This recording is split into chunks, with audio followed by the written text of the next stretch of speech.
We are following the latest developments out of Gaza. Take a look at these images. You can see strikes and flares now lighting up the sky on the northern Gaza Strip from Gaza City. This comes as Secretary of State Antony Blinken is traveling to the region for the second time in less than a month. Israel has not only the right but the obligation to defend itself and also to take steps to try to make sure that this never happens again. We've also said very clearly and repeatedly that how Israel does this matters. Nancy Cordes and Scott MacFarlane join us now. Nancy is CBS News' chief White House correspondent. Scott is a CBS News congressional correspondent. Thank you both for being here. Nancy, let's begin with you. What is the White House learning about the latest activity in Gaza, and what is the administration's response? Robert, the White House hasn't said anything yet about these flares, but that's not unusual. They typically try to take a backseat in these situations. They don't want to get ahead of any Israeli military operation or get in the way, frankly. You know, today in the White House briefing room, when a lot of reporters were asking about the strike on a Palestinian refugee camp, we had a lot of questions about it, about the people who were there, whether that strike could have been avoided, how many people were killed. And in most instances, White House officials simply referred us to the Israelis. They don't want to appear to be criticizing the Israelis, and they also don't want to get into a situation where they feel that they have to comment on every single military operation that's taking place right now, because often we learn the true details days after the incident takes place. Scott, this is such a fast-moving story. How could all of this activity in Gaza, the looming violence, affect the ongoing congressional discussions about aid for Israel? This congressional debate has had an urgency, according to the supporters of the Israel aid package, but there's really no urgency to how they've crafted it. As the evening began here in Washington, there was this U.S. House vote on this $14 billion plus emergency aid package for Israel. But the way it was drawn up, Bob, with cuts to the IRS to offset the spending, that is necessarily a deliberative, sluggish way of getting the money out the door, because the Senate's not going to go for it. The Senate might not even take up this bill because they view that to be a poison pill. So no matter the circumstances on the ground in the Middle East, the House has set about a process to approve aid in a way that's going to take time. It's going to cost money. It's also going to cost time. Let's listen to what Vice President Kamala Harris had to say today about the administration in Israel. We are not telling Israel how it should conduct this war, and so I'm not going to speak to that. Nancy, the vice president is over in the United Kingdom, traveling abroad. When the administration articulates its policy now, it uses the phrase humanitarian pause. What is the origin of that in terms of the policy discussion inside of the administration, and what makes that different from a so-called ceasefire? So the president last night started talking, Robert, about humanitarian pauses.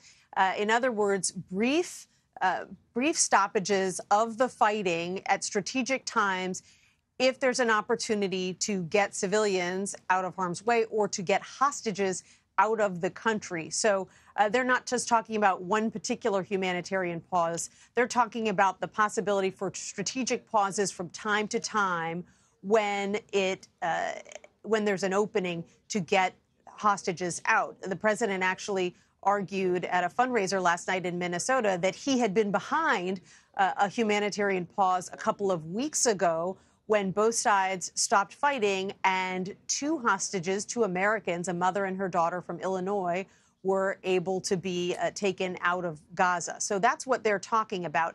Today, again, White House officials said that they oppose a broader ceasefire. That's, in their view, a lengthier proposition where both sides say that they're going to be halting the fighting for some indefinite period of time. They continue to argue, Robert, that that is something that would benefit Hamas. It would give it time to regroup.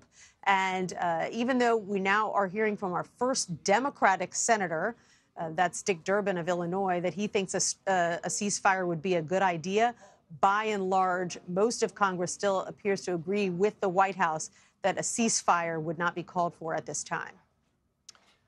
Nancy, I would like to, before we get to Scott, again, just play something today, your exchange with Admiral Kirby pushing for more answers on this front. The president keeps saying Israel needs to follow international law. Israel needs to follow international law. That suggests that he thinks that Israel isn't following international law, doesn't it? No. Why would he be saying that if he felt that Israel was doing everything it needs to do to prevent civilian casualties? We've been saying it since the very beginning, Nancy, that we want to see our good friend and partner abide by our shared commitments to the respect for civilian life and the respect for the law of war. We've been saying that since dang near the beginning of it. Nancy, any quick reaction? Sure. I mean, it's notable that the president keeps using that phrase. It's about as far as the White House is willing to go in criticizing its strong ally, Israel. They won't say point blank that they think that Israel isn't taking enough care to avoid civilian casualties, but they keep stressing that it needs to do more. In fact, Secretary of State Antony Blinken on the tarmac before he left for Israel, what did he say he was going there to do? To see if there are ways to better protect Palestinian civilians. The White House is under a lot of pressure on this front, Bob. Speaking about somebody under a lot of pressure, Scott, you have been carefully tracking a certain senator from the ruby red Deep South as he continues to push for a military freeze in terms of nominations. How is the reaction among Republicans going up on Capitol Hill? By the collegial standards of the U.S. Senate, it has been a particularly cutting, aggressive amount of criticism, including on the floor against Tommy Tuberville of Alabama for this hold he's put on place on nearly 400 military confirmations. His Republican colleagues now accusing him of jeopardizing the military. We brought that question to Senator Tuberville a short while ago. Take a listen. Senator, it's your Republican colleagues who say you're weakening the military. Oh, really? Well, are you at risk of weakening the military? No. As I've told you all along, if I thought there was any problem with readiness, we wouldn't be doing this. Those are some biting criticisms you got last night. Yeah, it was a little character assassination at times. But 3 military confirmations approved today, Bob, including the first ever woman on the Joint Chiefs of Staff. But Senator Tuberville is doubling down, saying he's keeping going with this hold as long as the abortion policy DOD has in effect stays in effect. Nancy Cordes and Scott MacFarlane on the beat, reporting as ever. Thank you so much for being with us.